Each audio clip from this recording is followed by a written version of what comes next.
Chapter 1, The Anguish of Youth. Under a Luminous Sky. By Jake the Army Guy. Chapter 1, The Anguish of Youth.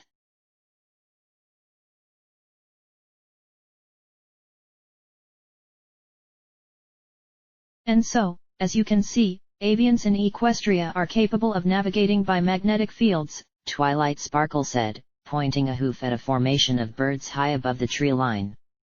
However, the cold air of winter can interfere with their senses, which is why we help them return north during winter wrap-up. She turned, eager to see the bright eyes of the students she was instructing. What she saw, however, was a sea of half-lidded eyes, drooping heads, hanging jaws, and severely arched eyebrows. Cheerily smiled and trotted next to Twilight. Thank you for that detailed lesson on bird migration. She turned back to the students. Every pony thank Dr. Sparkle. Thank you, Dr. Sparkle, the students droned. Twilight smiled sheepishly. Please, just Twilight is fine. My doctorate isn't enough to. Now, Cheerily said with a warm smile, I think it's time we went back to Miss Fluttershy's backyard. I believe she has some animals we can play with. Well, I have a slideshow about the diff. Her words were lost under the chorus of cheers and a stampede of hooves as the fillies and colts raced around the cottage. As she watched the fleeing foals, Cheerily gave her an apologetic shrug, then trotted after her students. Left alone, Twilight rolled her eyes. Foals these days. I just hope Applejack and Rainbow Dash are having better luck with their lessons than I am. With an only slightly annoyed groan, she stood back up and trotted over to the nearby picnic table. The sounds of excited foals echoed across the peaceful fields that surrounded Fluttershy's cottage. The field trip was in full swing. Students from Ponyville Elementary were scattered all around, learning about nature from various volunteers and, Twilight noted with a roll of her eyes, paying much closer attention than her group had. Yee-haw! A chorus of thunderous hoofalls came from behind Twilight.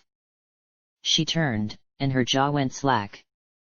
A large bull with razor-sharp horns was charging towards her, bucking and snorting wildly, a rope tied to its neck. Applejack stood atop the raging beast, the thick rope between her gritted teeth. Twilight felt the ground shake as the bull thrashed, trying to dislodge the farm pony, but Applejack held fast. A crowd of young fillies and colts cheered loudly as they watched the display. The lumbering bull came to a stop beside the picnic table and Applejack jumped off. Thank you kindly, Bobby Ray. We sure gave them young uns a show, didn't we? Anytime, there, AJ. The massive bull cricked his neck to the side as he walked away. Next time, just don't tie your ropes so tight, there. Yay, almost gave me rope burn. Sorry. Say hi to Daisy Joe for me. She removed her hat and wiped the sweat off her brow, turning to Twilight. Shoot, I must be getting old. That old longhorn almost threw me that time. Twilight gave an irritated huff. Well, at least you kept your group awake. How could you not care about the electromagnetic properties of avian migration? The who of the what now? Ugh, never mind. Twilight slumped back down to her haunches, resting her head on the picnic table. I just hope Rainbow Dash is having better luck with her flying lessons. Applejack let out a bark of laughter. I kinda doubt that. She never even got off the ground. As if on cue, a loud retching sound came from behind a nearby bush. Several moments later, Dash stumbled out from behind, wiping bile from her lips. Spitting one last time, she stumbled over to her friends and plopped down on the ground. Twilight wrinkled her nose at the pungent smell of vomit that radiated off of her. Oh, my gosh, Rainbow! Twilight cried. Are you okay? Dash merely grunted, not even lifting her green-tinted face to meet her friend. Applejack grinned. She's been like that all morning. I told her she needs to go home and rest, but you know her. She bent over Dash, the same smug grin on her face. I'll bet bits to bagels it's all that dang junk food she eats. Stuff it, hayseed, Dash moaned, rolling over on her back. I'm the best flyer in Equestria, a world-famous athlete. An upset stomach isn't going to stop me from seeing my fans. Besides, she said, looking up at Applejack with red-rimmed eyes, it couldn't be food. Mac cooked dinner last night, not you. Hey, now, Missy. My cookin' is just as G. So, Dash, Twilight interjected, stepping between the two, you spent another night at Sweet Apple Acres. A sly grin graced her lips. I wonder, when was the last time you even saw your house? Hey! I don't stay over that much. I've only spent the night twice this week. Twilight raised an eyebrow. Rainbow Dash, it's Tuesday. Dash shot a confused stare at Twilight while a cricket beneath the table chirped, unaware of its excellent timing. After a few moments, Dash's eyes went wide before quickly narrowing. So what? Mind your own business, egghead. I'll remember that next time you come to check out the latest daring do, Twilight said with a slight smile. At this, Dash finally stood and opened her mouth to reply, but all that came out was a loud burp, accompanied by an angry growl from her stomach. Putting a hoof to her mouth, she sat back down on her haunches, the green tint to her face growing darker. After a moment, she laid back down roughly. Whatever, Twi. Rainbow, it's not some big shock that you're staying over there. It's been, what, a year now? 10 months, Applejack chimed, earning a glare from Rainbow. Applejack just shrugged her shoulders. What? He's my brother, and you're one of my best friends. You don't think I'd keep track of something like that? All right, Dash said, finally rising to her hooves. Can we please change the subject? We're supposed to be helping Fluttershy with the foals, not gossiping. Yeah, come to think about it, I ain't seen Fluttershy all mornin', Applejack chimed in. I wonder if she's doing okay. As if on cue, a loud bleating from an unidentifiable animal sounded from a swarm of students around the house. Above the din of laughter, a frail voice was barely audible. Oh, please don't. No, honey, you shouldn't. Oh, they really don't like it when you... Oh, dear. The three mares looked at each other for a moment. Maybe you're right, Dash, Twilight said, already turning to walk over.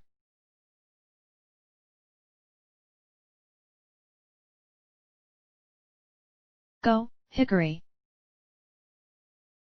Hickory Smoke charged forward, his face twisted in determination, and with a loud grunt he kicked with all his might, earning a satisfying slap as the rubber ball went flying. He looked up and saw the red ball sailing high into the air and over the group of foals that stood at the sidelines. From behind him, a chorus of groans erupted. Aw, come on, Hickory. It was only an 8-length shot, yelled a yellow unicorn filly. Hickory rolled his eyes. Well, excuse me for trying to win the game, Pumpkin. Quick! Some pony get it! Turning his head at the unknown voice, Hickory saw the ball hit the ground and continue to roll right towards the edge of the Everfree. Several ran, but none of the foals were fast enough, and it bounced right into the thick brush, its ending point unknown. "Great job, Hickey," said a tan Pegasus. Pound Cake stepped next to his twin sister, both glaring at Hickory. "Now we can't play anymore." There was another round of groans from the gathered foals. Hickory cringed at his nickname, looking back at his cutie mark, a smoking grill. His family had made the best barbecue in Ponyville for generations, but he still sometimes cursed his name. Pumpkin turned to glance at Hickory. "No, it's okay. It couldn't have rolled far. Some pony should just go in and get it." "Yeah. Some pony just needs to go get it," Pound added. "Go get it. From the Everfree F forest." The foals collectively turned their heads to the line of dense brush. Around the schoolyard, the dangers of the wild forest were known more from myth than fact, but every pony knew the stories, tales of wild dragons, ravenous timber wolves, and giant ursas all waiting to gobble up any unsuspecting foal who dared enter their domain. Slowly, all eyes turned back to Hickory. He gulped. "Oh, come on, guys. Recess is almost over anyway. Let's just head back to the animals." "What's the matter, Hickey? You scared?" taunted Pound. "And no. I just don't think I could find it before recess is over." Hickory attempted a grin, hoping to escape his fate. "Hickey's a chickie. Hickey's a chickie," Pumpkin jeered. The chant grew louder as more and more foals joined in.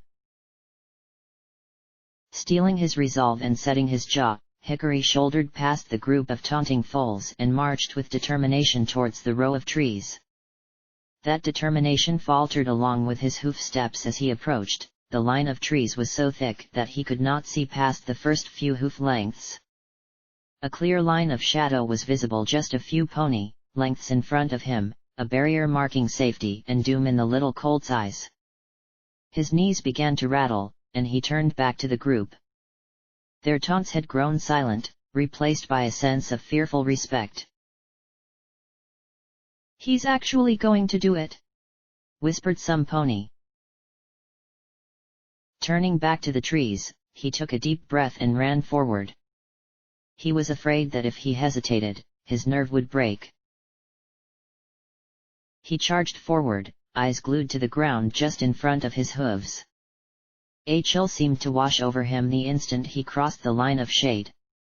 His hoof falls echoed loudly in his mind as he ran for a good few seconds more before finally slowing and opening his eyes. Almost immediately, he wished he hadn't. Jagged shadows obscured his vision, and strange animal noises came from behind the rows of vegetation.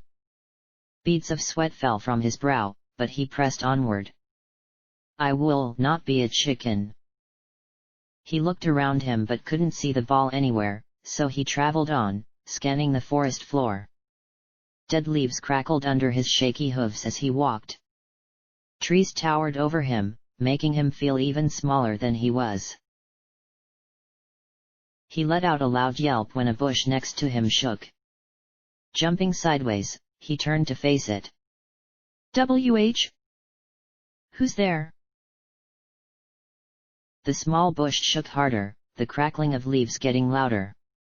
Hickory bit his lip, his hind legs tensing to run, as the sound grew clearer. He cringed away instinctively when a small, furry head poked out of the shrub. The fox looked up at the colt, its head cocked to the side inquisitively. Hickory let out an annoyed sigh. "Go on, get out of here," he said, waving his hoof at the fox. It let out a quiet yip and ran away. He watched the small creature run away, then continued his search.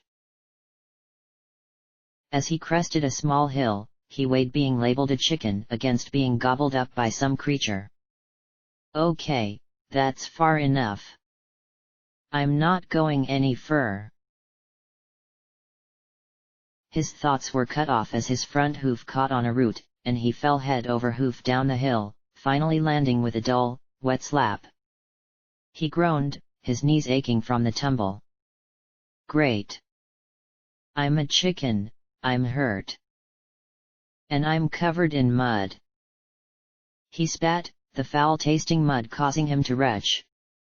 Hickory opened his eyes to see a pair of purple eyes staring at him, unblinking. "What they?"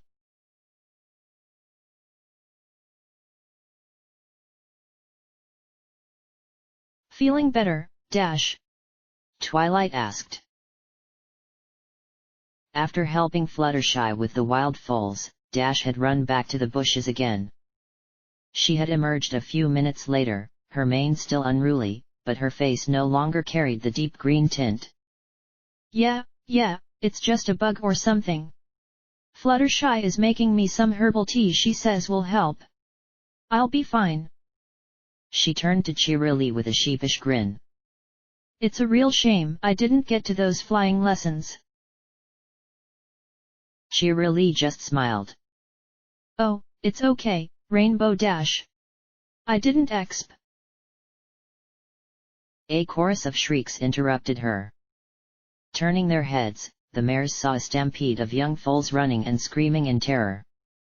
They dashed over to the group, blocking their path. "My little ponies, what's wrong?" Cheerilee asked. "Hickory Smoke is hurt," one of the fillies cried. Twilight looked behind the filly and saw a small colt walking very slowly towards them. His movements were slow, as if his body was moving on instinct rather than thought. Cheerilee and Twilight ran over to him, while Dash and Applejack stayed with the panicking foals. Twilight reached the colt first, but the sight caused her to take a half step back, gasping loudly. The young colt was a mess, half of his face was covered in blood, the right side of his blonde mane was plastered to his head, and his fur was dotted by dark splotches of red. "Hickory!" Cheerilee knelt down to help, but the colt didn't acknowledge her. He stood rooted to the spot in front of her, staring ahead at some distant point. "Some pony get a doctor." It was then that Twilight noticed the look on his face. His lower lip was quivering, but what stood out were his eyes. They stared ahead, unblinking, with pupils drawn into pinpricks. Twilight waved a hoof in front of the foal, but got no response. "Hickory!" When the colt still failed to answer, she took hold of him by the shoulders and shook him gently. "Hickory!" The colt slowly turned his eyes to Twilight. "I found the ball," he said with a tiny voice. "Behind the tree." Twilight felt bile rise in the back of her throat as she studied him. "There's so much blood." She ran a quick scanning spell over the foal, trying to find the source of his injuries. After a few moments, she could find nothing wrong, save a few scrapes on his legs. She glanced back at Hickory's face. "Hickory, where are you hurt?" "I'm not." "What?" "It's not mine."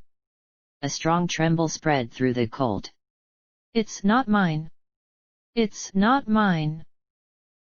He fell to the ground sobbing, his body shaking violently. Cheerilee hugged the colt close as Fluttershy landed next to them, a first aid kit held in her mouth. Twilight stood back up as she took in the colt's words. "But, then who?" She looked up and saw a trail of small, bloody hoofprints leading from the forest. Curiosity taking over, she left the quivering colt with Cheerilee and followed the trail. She could hear the chaos behind her growing quieter, the panicking cries of the foals blending in with shouts from her friends desperately trying to calm them down.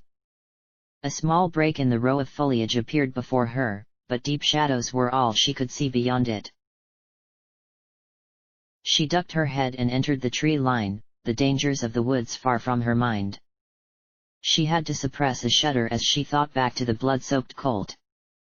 Twilight had never been particularly squeamish. As a young scientist, she had taken enough biology classes that the insides of a small creature were nothing new to her. The more she thought about it, though, the more her stomach would turn. There's no way that much blood came from a frog.